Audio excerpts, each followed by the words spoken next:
विवाह गीत। मोहि ले लेखिन सजनी मोरा मनमा, पाहुन मारा घो। मोहि ले लेखिन सजनी मोरा मनमा, पाहुन मारा घो।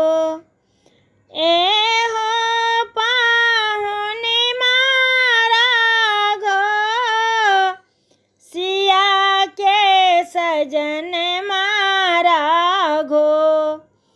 राजा दशरथ के